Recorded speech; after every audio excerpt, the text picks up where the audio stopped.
Il y a belle lurette que je ne suis plus victime, que je ne me sens plus victime, que je ne me vis plus comme une victime. Alors, pourquoi aborder le thème du dépôt de plainte dans ce nouvel épisode? Qu'ai-je à en dire? Et surtout, en quoi cela pourrait-il aider? Dans ce contexte de pandémie liée au coronavirus, moment historique, il faut bien le dire, dans ce contexte d'après 8 mars, journée internationale dédiée aux droits des femmes, journée féministe pour tout un chacun et pas seulement chacune, dans ce contexte d'après César 2020 où un réalisateur a été pris à partie parce que récompensé comme artiste effaçant l'homme qu'il a été, dans ce contexte où l'on comprend, ou pas, combien trop souvent la justice n'est pas ou n'a pas été saisie là où elle aurait dû l'être, dans ce contexte où il est si facile pour une population d'être libre de s'exprimer sur les réseaux sociaux, en ne prenant pas parfois, souvent, le temps de la réflexion, dans ce contexte-là, comment aborder de manière simple ce sujet auquel toute personne violée, femme ou homme, enfant ou adulte, est confrontée dès l'arrêt des faits ou dès le déblocage de la mémoire traumatique, bien des années plus tard après les faits, comment aborder le sujet du dépôt de plainte, la saisie de la justice. Comment ne pas tout ramener à un système binaire, tout réduire à une question de genre, sans oublier les questions d'équité ou de manque d'équité, de mixité ou de non prise en compte de la mixité, les questions de liberté ou de manque de plus en plus criant de liberté. Je ne sais pas vous, mais moi qui suis résiliente, je peux vous assurer que la saisie de la justice, ce n'est pas simple. D'autant plus si vous souhaitez sortir de votre état de victime que jamais vous n'avez demandé à vivre. Eh oui. Enfin, avant de débuter ce nouvel épisode sur le droit de porter plainte, ou pas, je précise que le contexte aidant, je suis bloquée chez moi et je ne peux recevoir mes invités comme prévu. Je me suis donc lâchée en écrivant bien trop, en partant dans tous les sens, en repensant à mes rêves de cinéma et du coup, cet épisode sera en 2 parties et en solo. En voici une première. Bonjour, je m'appelle Florence, j'ai 45 ans et comme on le dit dans le jargon actuel, je suis une #MeToo. Rester dans le flow est un podcast mensuel du label Podcut. Et tous les mois, je vous parle seul ou avec une invitée pour parler résilience. Vous trouverez sur le site web restezdansleflow.me toutes les informations citées dans cet épisode.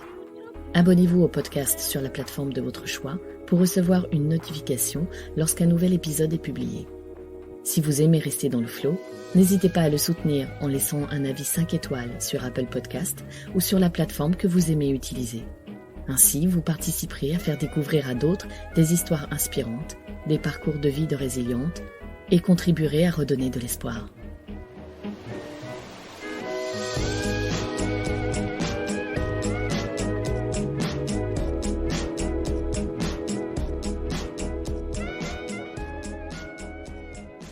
Quand j'étais petite, il y avait une émission de radio qui s'appelait Reine d'un jour.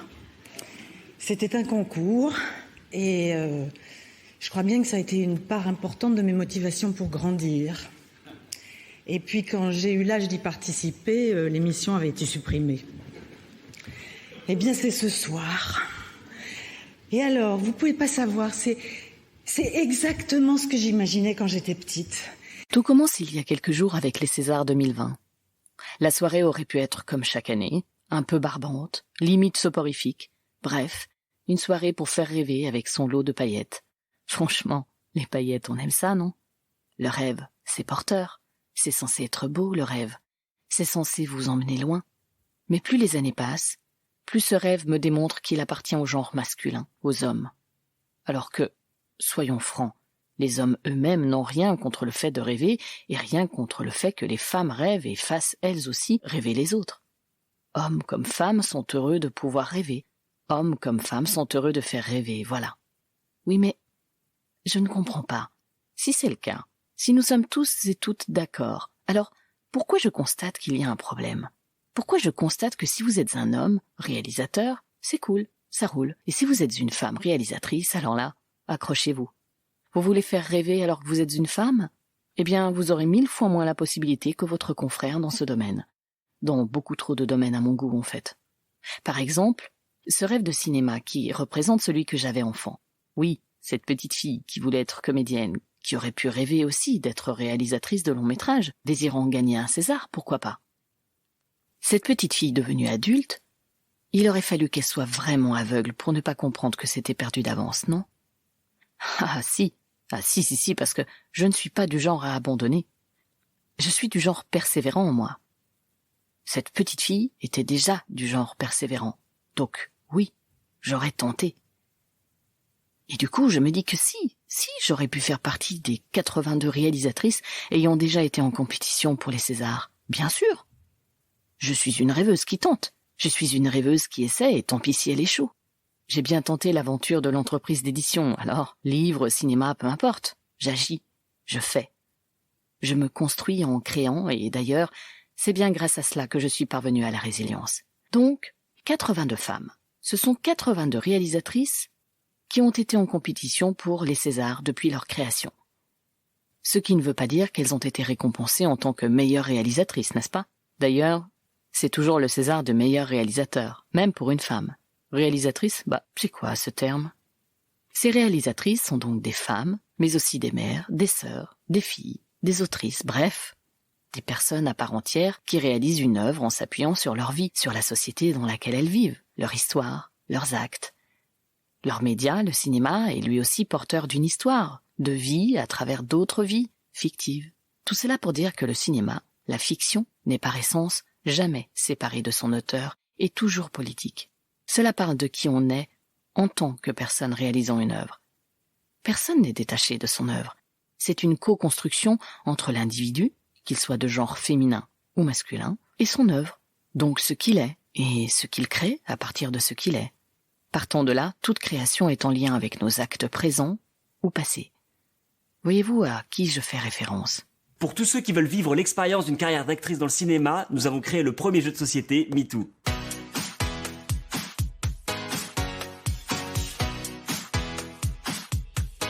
Le jeu commence par une première phase où on pioche une carte actrice et on tente de réussir de manière classique dans le monde du cinéma. Donc j'étais une rêveuse qui, une fois adulte, je sais compter, a bien compris que quelque chose clochait, puisqu'il y avait eu seulement 82 réalisatrices à avoir été nominées contre, tenez-vous bien, 1688 réalisateurs.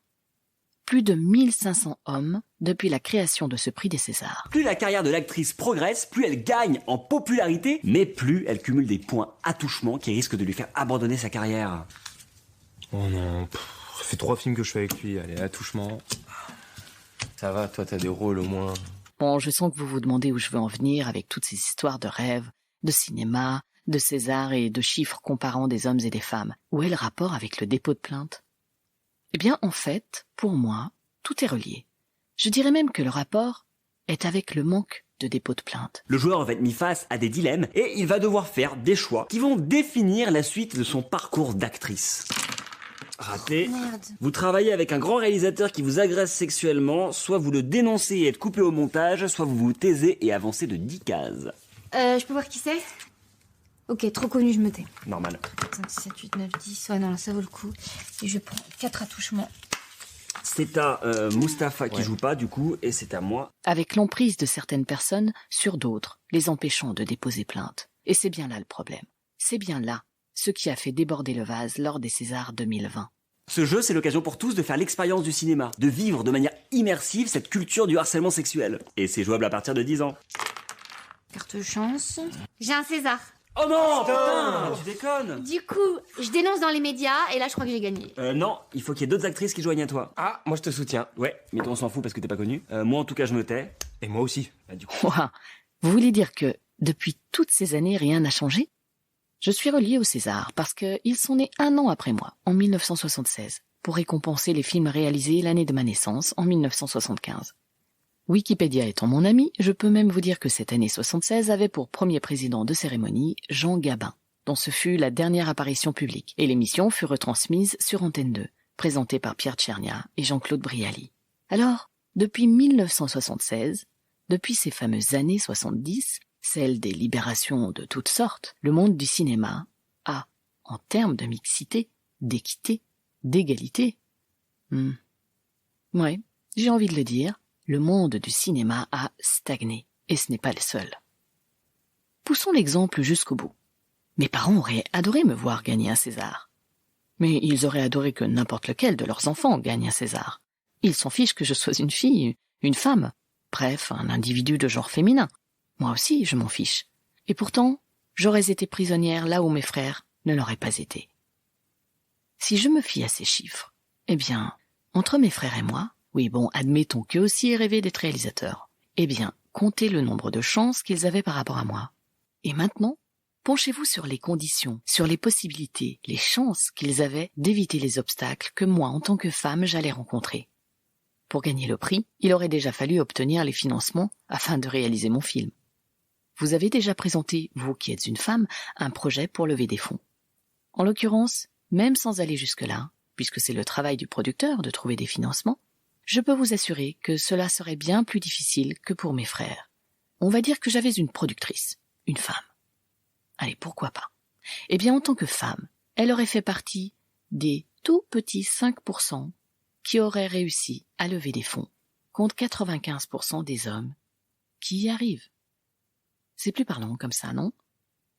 Bravo à elle, en tout cas. Donc, ma productrice y serait arrivée, et moi, je serais arrivé à réaliser mon film. Oui, comme mes frères.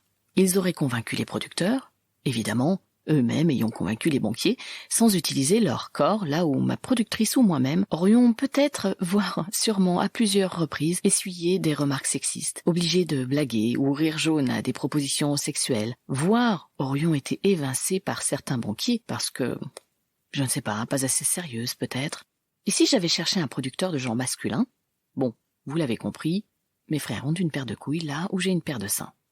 La différence majeure entre nous, c'est qu'ils n'auraient pas été vus à la moindre occasion comme potentiel objet de désir plusieurs fois par jour. Non, j'exagère. Plusieurs fois par semaine. Allez, soyons clémentes, plusieurs fois par mois. C'est déjà énorme. Mais comme je le disais, j'y suis parvenue aussi. J'ai réussi à dépasser les difficultés rencontrées à cause de mon sexe, voire je n'ai rien vécu de tel.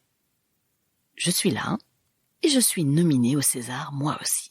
Mais ce sont mes frères qui gagnent. Et après tout, c'est génial.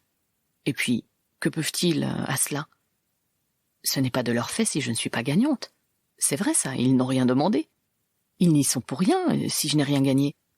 D'autant que, franchement, bravo, j'étais nominée moi aussi. Ils ne vont tout de même pas s'excuser d'avoir gagné parce qu'ils sont des hommes. Parce qu'en réalité, ils n'ont pas gagné parce qu'ils sont des hommes. N'est-ce pas?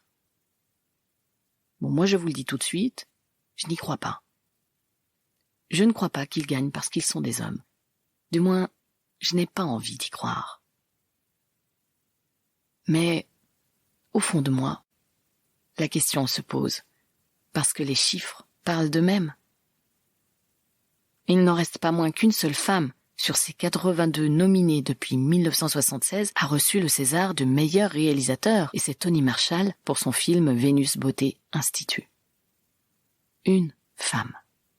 Elle soutenait l'action Maintenant on agit, lancée en 2018 par la Fondation des femmes d'Anne-Cécile Maillefer, et pour laquelle, lors de la 43e cérémonie des Césars déjà, femmes et hommes portaient à leur robe ou boutonnière un ruban blanc, en signe de soutien aux femmes victimes ou anciennes victimes. Quand on repense au César 2020, il y a de quoi s'étrangler. Elle aussi souhaitait qu'il y ait un cadre, c'est-à-dire des droits et un accompagnement juridique pour que les personnes se sentent le droit d'aller porter plainte. Ces plaintes pour agression sexuelle qui déjà à la fin 2017, selon le ministère de l'Intérieur, avaient augmenté de 30% en moyenne par rapport à l'année précédente. Ce droit d'être accompagné, parce qu'il est extrêmement dur, qu'on soit une femme ou un homme, d'aller porter plainte après avoir été harcelé, voire violé, ce droit, cette part d'intimité, disait-elle, demande toujours beaucoup de courage. Ce n'est pas simple, jamais. Alors que la majorité des hommes qui sont des hommes justes, comme le dit Yvon Jablonka, dont je vous conseille le livre des hommes justes. Pourquoi, disait-elle, pourquoi ne s'empare-t-il pas plus de la parole? Pourquoi cette espèce d'omerta? Pourquoi, par exemple, dans le collectif 50-50, qui promeut la parité et la diversité dans le cinéma, pourquoi y a-t-il seulement 10% d'hommes? Pourquoi la majorité des hommes se laisse-t-il polluer par une minorité d'hommes? Vous rendez-vous compte de la force qu'il y aurait s'il y avait une tribune d'hommes qui ne sont ni tripoteurs ni violeurs, disait-elle? Si vous voulez entendre Tony Marshall à ce sujet, il s'agit d'une interview pour France Inter en date du 8 novembre 2019 dont je vous mettrai le lien sur le site web.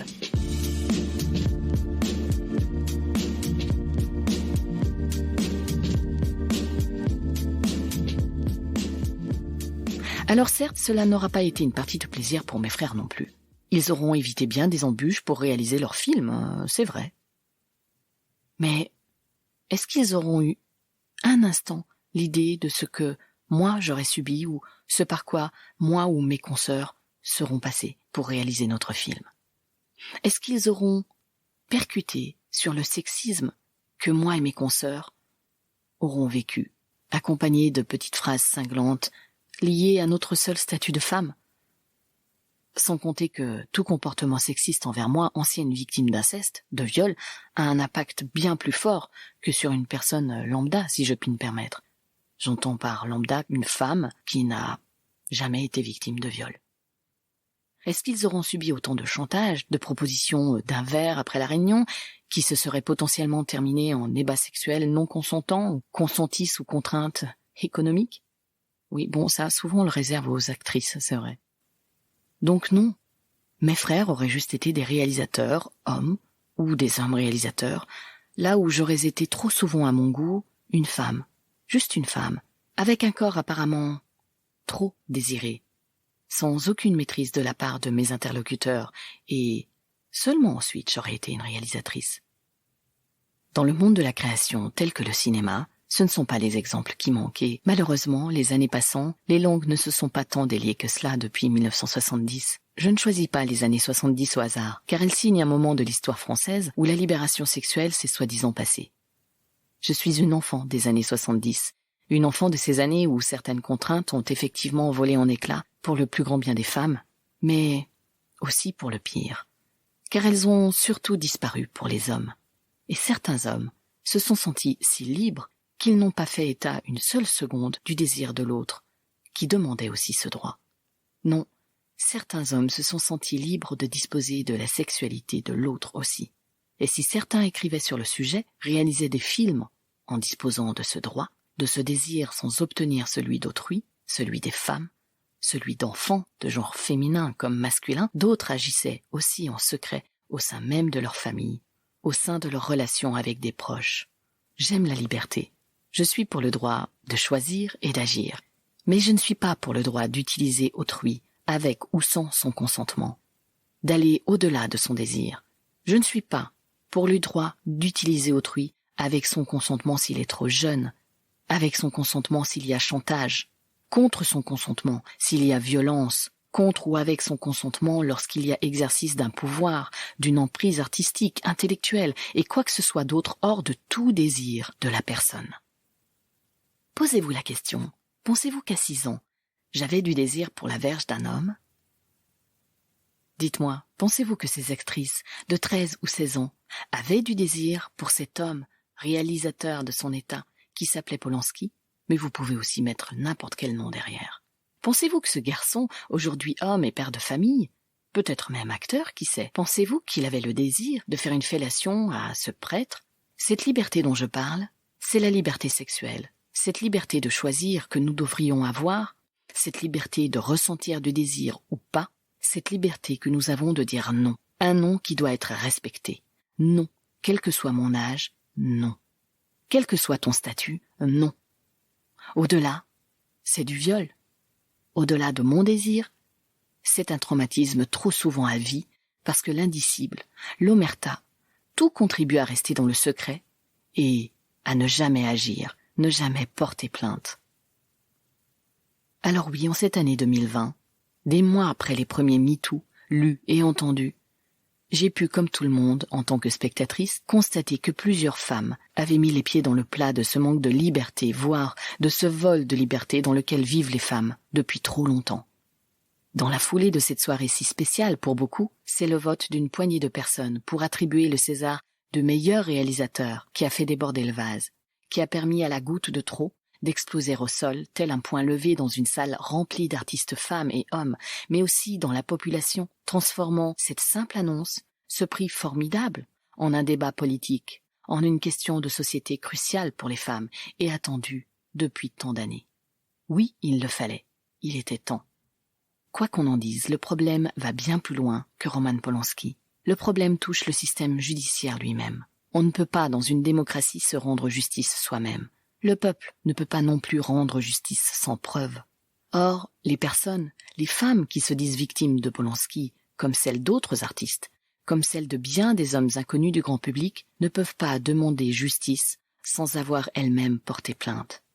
Le problème réside dans cette difficulté à porter plainte, dans tous ces cas où les dossiers ont été classés sans suite.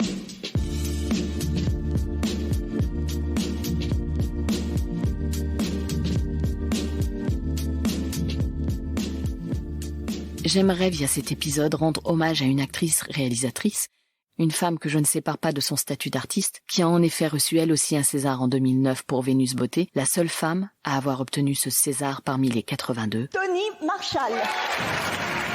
Et pour rebondir sur ce que disait Sabine Azema, c'est tout de même une comédienne qui se lève, puisque Tony Marshall est passée à la réalisation en 1989 avec Pentimento, mais auparavant elle était comédienne. Elle a dirigé dans Pentimento Antoine de Caunes et puis elle a signé Patrick Catholique et Enfant de salaud, un film où elle dirigeait déjà Nathalie Baye. Fille du producteur William Marshall, fille de l'actrice Micheline Prel, qui se disait non activiste mais qui, pourtant, était dans l'action. Son dernier film sorti en 2018 en témoigne, numéro 1, avec Emmanuel DeVos. Prendre la tête d'Antea ? Devenir la première femme PDG d'un groupe du CAC 40. Comment tu peux accepter un truc pareil? Tu continues. Parce que moi, je sais que tu es fragile. Pas d'affolement et pas de nervosité. On laisse ça aux femmes, d'accord? Quoi que tu décides, bonne chance.